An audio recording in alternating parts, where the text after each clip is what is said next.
آئیے بھی وقت ہے کہ ہم کلام مقدس کی طرف متوجہ ہوں۔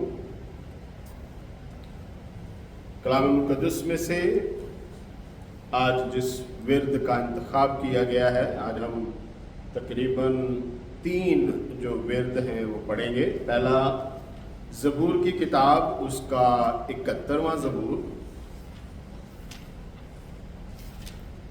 اور اس کی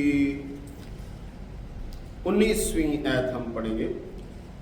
زبور 71 اور اس کی 19ویں آیت۔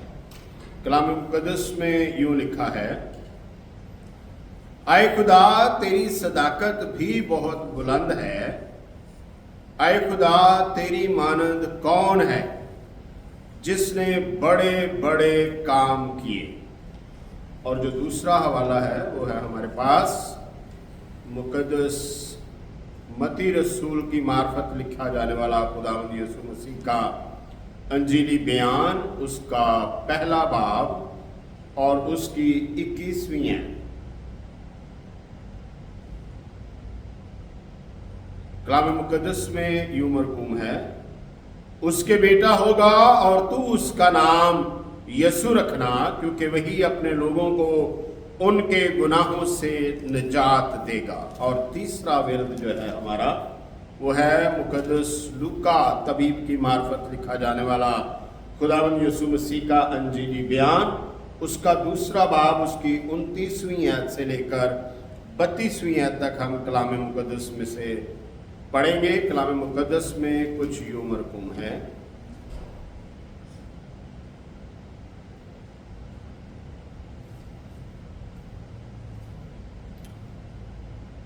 اے مالک، اب تو اپنے خادم کو اپنے قول کے موافق سلامتی سے رخصت کرتا ہے، کیونکہ میری آنکھوں نے تیری نجات دیکھ لی ہے، جو تو نے سب امتوں کے روبرو تیار کی ہے، تاکہ غیر قوموں کو روشنی دینے والا نور اور تیری امت اسرائیل کا جلال بنے۔ اور اس کا باپ اور اس کی ماں ان باتوں پر جو اس کے حق میں کہی جاتی تھیں تعجب کرتے تھے۔ اور شمعون نے ان کے لیے دعائے خیر کی اور اس کی ماں مریم سے کہا: دیکھ، یہ اسرائیل میں بہتوں کے گرنے اور اٹھنے کے لیے اور ایسا نشان ہونے کے لیے مقرر ہوا ہے جس کی مخالفت کی جائے گی، بلکہ خود تیری جان بھی تلوار سے چھن جائے گی، تاکہ بہت لوگوں کے دلوں کے خیال کھل جائیں۔ خداوند اس کلام کے سبب سے مجھے اور آپ سب کو بڑی برکتوں سے نوازے۔ آئیے دعا کریں۔ قدوسیت کے مالک ابراہیم، اسحاق، یعقوب کے خداوند مسیح یسوع میں ہمارے باپ، تو ہی عزت، بزرگی، حمد و ستائش کے لائق خداوند ہے۔ اے خداوند، معبودوں میں کون ہے جو اپنے تقدس کے بس جلالی اور اپنی مدح کے سبب سے روب والا اور صاحب کرامات ہے۔ خداوند یسوع مسیح کے خون کی بنیاد پر میں تیرے قدموں میں ہوں اور تجھے سجدہ کرتا ہوں۔ اپنی کمزوریوں کے ساتھ ہے خداوند میں تیرے قدموں میں درخواست کرتا ہوں، انہیں اپنے زور میں بدل دے اور کامل استاد روح القدس کی سہایتا میسر کر، تاکہ خداوند آج کا کلام ہے خداوند تیرے جلال کے لیے خداوند ہماری زندگیوں کو بدلنے والا ہو۔ میرا روح جان جسم ہے خداوند خدا روح القدس کے تابع رہے، اور اے خداوند خیالات اور نظریات اے خداوند تیرے جلال کا سبب ہو۔ مسیح یسوع کی خاطر یہ چاہتا ہوں، آمین۔ 2024 آخری اتوار اور دسمبر کا بھی آخری اتوار، اور آج ہم دیکھیں گے کہ یہ کرسمس جو ہے، یہ بڑا دن جو ہے، یہ ہمارے لیے کیا چھوڑ کے جا رہا ہے، کیا ہمیں دے کر جا رہا ہے، اور کس جگہ پر ہمیں یہ کھڑا کر رہا ہے۔ اور آج جس مضمون کے بارے میں ہم سیکھیں گے وہ ہے یعقوب کے خدا جیسا کوئی نہیں، اور پھر ہم اس میں دیکھیں گے مسیح یسوع کے تجسم کے مقاصد کیا تھے۔ اور ہم نے گزرے دنوں میں ہم نے سیکھا، کرسمس سیریز کے اندر ہمارا آخری جو پیغام تھا اس کا عنوان تھا مظلوم کی امید، اور ہم نے اس میں تیار رہنا اور جب ہم یہ دیکھتے ہیں کہ کرسمس کے دن 25 دسمبر کو وہ امید بھر آتی ہے تو کیا ہوتا ہے؟ یہ کہانی چلی یعقوب سے. جب یہ دیکھا جائے کہ اسرائیل کے خدا جیسا کوئی نہیں، یعقوب کے خدا جیسا کوئی نہیں، تو یعقوب کا خدا نے یعقوب کا نام اسرائیل رکھا. اس لیے جب خدا اپنا تعارف سب سے پہلے موسیٰ کو کرواتے ہیں تو وہ اس بات کا اعلان کرتے ہیں. خروج کی کتاب اس کا 3 باب اس کی 15ویں آیت میں خداوند جب موسیٰ سے ملاقات کرتے ہیں تو موسیٰ خدا سے بات کرنے میں ڈرتا اور جھجکتا ہے. خداوند اسے تھوڑی دلیری دیتے ہیں اور کہتے ہیں کہ میں کوئی نیا معبود نہیں ہوں، میں تمہارے آباء و اجداد کا معبود ہوں، میں ابراہیم کا خدا اور یعقوب کا خدا اور اسحاق کا خدا ہوں. سو موسیٰ کا جو اندرونی ڈر تھا وہ ان ناموں کے سبب سے تھوڑا کم ہوا. جیسے آج ہم معاشرے میں دیکھیں، اگر کوئی شخص ہمیں ملتا ہے اور وہ ہمیں جانتا ہے لیکن ہم اس کو نہیں جانتے، پھر وہ کچھ خاص ہمارے رشتوں کا حوالہ دیتا ہے، وہ ہمیں بتاتا ہے کہ میں کس طرح سے تمہیں جانتا ہوں، تو ہم کچھ اس کی قربت کے اندر دلیری میں آ جاتے ہیں، ہم بات کرنا شروع کر دیتے ہیں. تو ایسے ہی موسیٰ پہلے خدا سے ڈر رہا تھا، گھبرا رہا تھا، کیونکہ پہلے کبھی اس کے ساتھ ایسا واقعہ پیش نہیں آیا تھا. مصر کا کوئی معبود اسے کبھی مخاطب نہیں کر پایا تھا.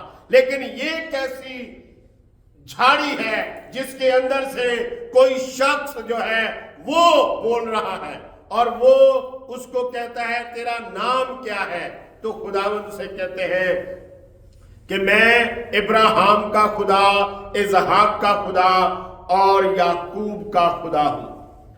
یوں خدا جب یہ نام لیتا ہے تو موسیٰ کے ذہن کے اندر وہ تمام کہانیاں جو ہیں وہ زندگی پکڑ جاتی ہیں جو اس کے آباء و اجداد کے ساتھ تعلق رکھتی تھیں، اور خدا نے ان کے لیے بڑے بڑے کام جو کیے تھے وہ تمام اس کی زندگی کے اندر جو ہے چیزیں جو ہیں وہ حقیقت پر مبنی ہو جاتی ہیں.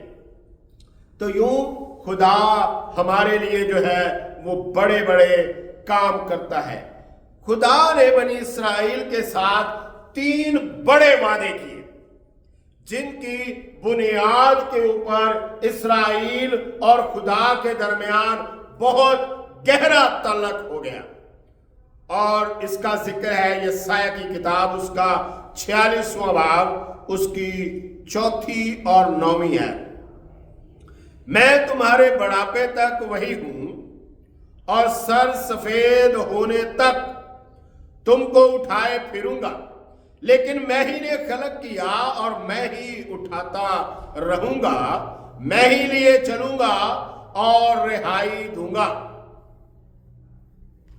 پہلی باتوں کو جو قدیم سے ہیں یاد کرو کہ میں خدا ہوں اور کوئی دوسرا نہیں. میں خدا ہوں اور مجھ سا کوئی نہیں، جو ابتدا ہی سے انجام کی خبر دیتا ہوں اور ایام قدیم سے وہ باتیں جو اب تک وقوع میں نہیں آئیں بتاتا ہوں، اور کہتا ہوں کہ میری مصلحت قائم رہے گی اور میں اپنی مرضی بالکل پوری کروں گا. سو خدا یہ 3 بڑے وعدے جو ہیں وہ اسرائیل یعقوب کی نسل سے کرتا ہے، اور پھر اپنے آپ کو اس نسل کے ساتھ منسلک کر کے پکارتا ہے کہ وہ اسرائیل کا خدا ہے، وہ اسرائیل کا خدا ہے.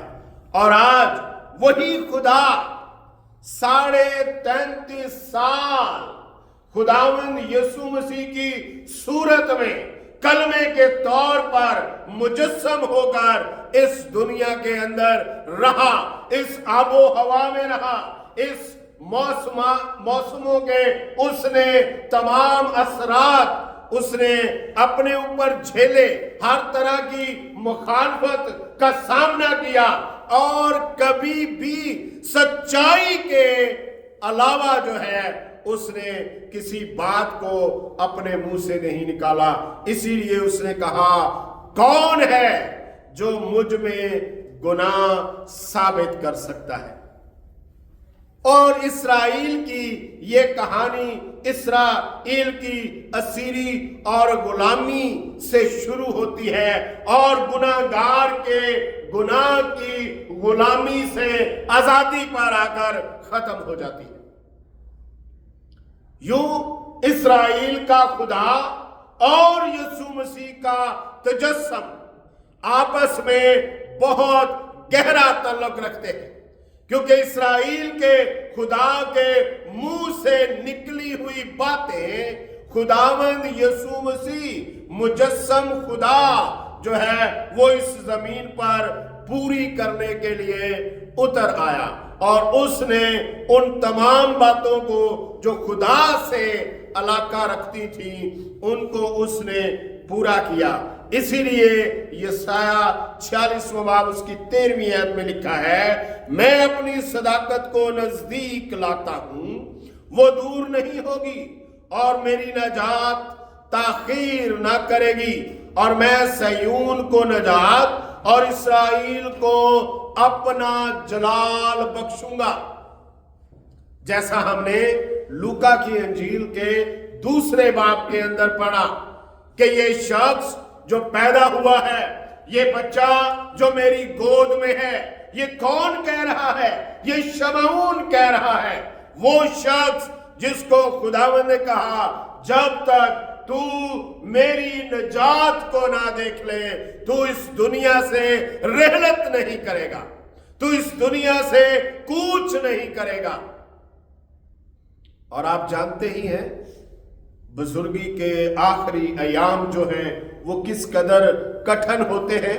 اگر ہم بزرگ نہیں تو ہم نے بزرگوں کو دیکھا ہے، اور ہم بزرگی کی طرف بڑھ بھی رہے ہیں، اور ہر طرح سے فزیکلی طور پر، معاشرتی طور پر، اور تمام اخلاقی طور پر جو ہے بہت ساری مشکلات میں سے انسان گزرتا ہے۔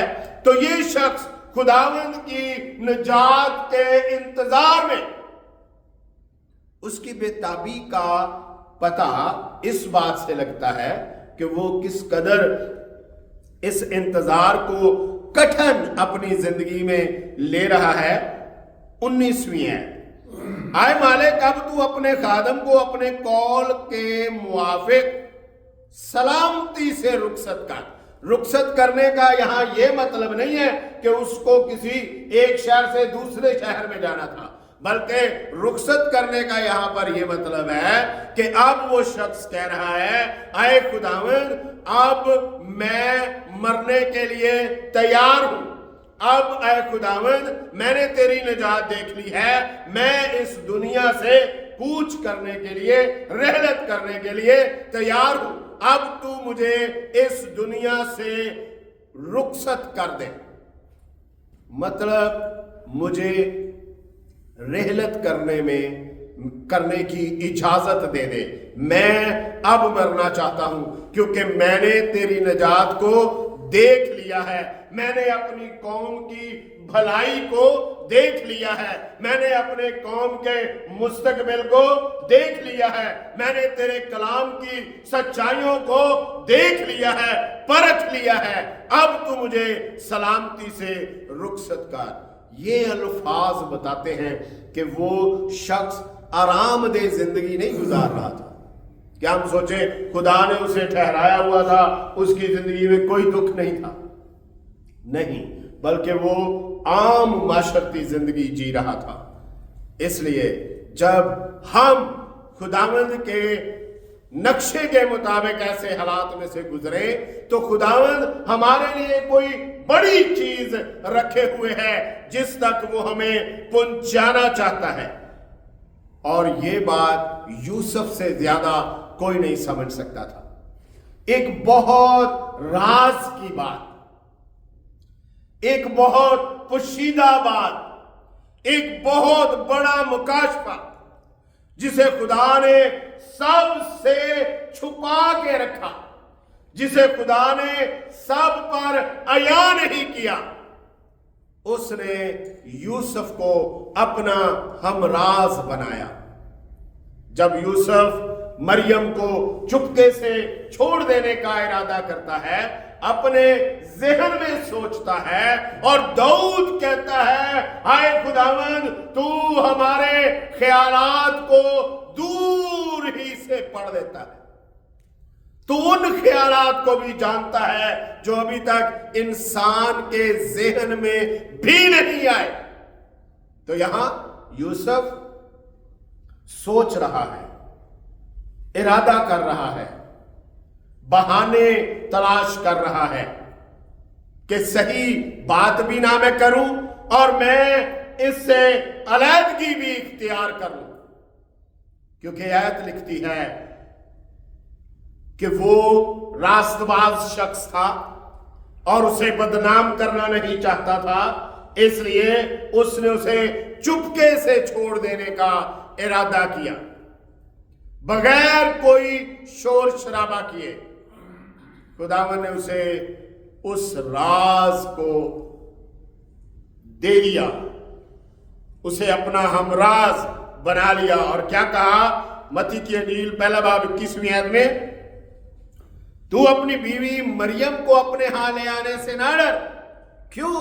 21ویں آیت کہتی ہے, اس کے بیٹا ہوگا اور تو اس کا نام یسوع رکھنا, کیونکہ وہی اپنے لوگوں کو ان کے گناہوں سے نجات دے گا. ذرا دیکھیے, موازنہ کیجئے. خروج 3 باب کے اندر جھاڑی میں بولنے والی شخصیت کہہ رہی ہے, میں ابراہیم کا خدا, میں اسحاق کا خدا, میں یعقوب کا خدا ہوں. اس کا مطلب ابراہیم, اسحاق اور یعقوب 3 پشتوں کے ساتھ میرا بہت قریبی تعلق رہا ہے. وہ میرے ہیں, میں ان کا ہوں, اور زمانے کے جہاں جہاں میرا نام لیا جائے گا, خدا کہتا ہے اسی نام سے لوگ مجھے پکاریں گے. اور 21ویں آیت کیا کہہ رہی ہے متی کی انجیل میں, اس کے بیٹا ہوگا اور تو اس کا نام یسوع رکھنا, کیونکہ وہی اپنے لوگوں کو جن کے ساتھ وہ منسلک ہے, ابراہیم کے خدا کے طور پر, اسحاق کے خدا کے طور پر, یعقوب کے خدا کے طور پر, وہ اپنے لوگوں کو نجات دے گا. اور جب ہم خداوند یسوع مسیح کے تجسم پر غور کرتے ہیں تو ہمیں یوں لگتا ہے کہ ابراہیم کا خدا, اسحاق کا خدا اور یعقوب کا خدا انسانی قربت اور رفاقت کا مشتاق ہے. اس لیے وہ انسانی چاہت میں, انسانی چاہت کے اظہار میں وہ کیا کرتا ہے, بڑے بڑے کام کرتا ہے. ہم نے ایک ایسا عرصہ دنیا کے اندر دیکھا ہے جس میں لوگ ایک دوسرے پر فدا ہوتے ہیں, اور خدا جب فدا ہوتا ہے, انسان جب فدا ہوتا ہے, تو جس پر فدا ہو رہی ہو شخصیت, وہ چاہتا ہے, امتحان لیتا ہے, دیکھتا ہے کہ وہ مجھے کتنا چاہتا ہے. اور خداوند یسوع مسیح کہتے ہیں, کوئی اپنے دوستوں کے لیے جان نہیں دیتا, شاید کوئی دے دے, لیکن میں اس لیے آیا کہ وہ زندگی پائیں اور کثرت کی زندگی پائیں. اور میں اپنی جان بتیروں کے بدلے فدیے میں دیتا ہوں. جس طرح اس نے موسیٰ کو بنی اسرائیل کی رہائی کے لیے چن لیا, اسی طرح اس نے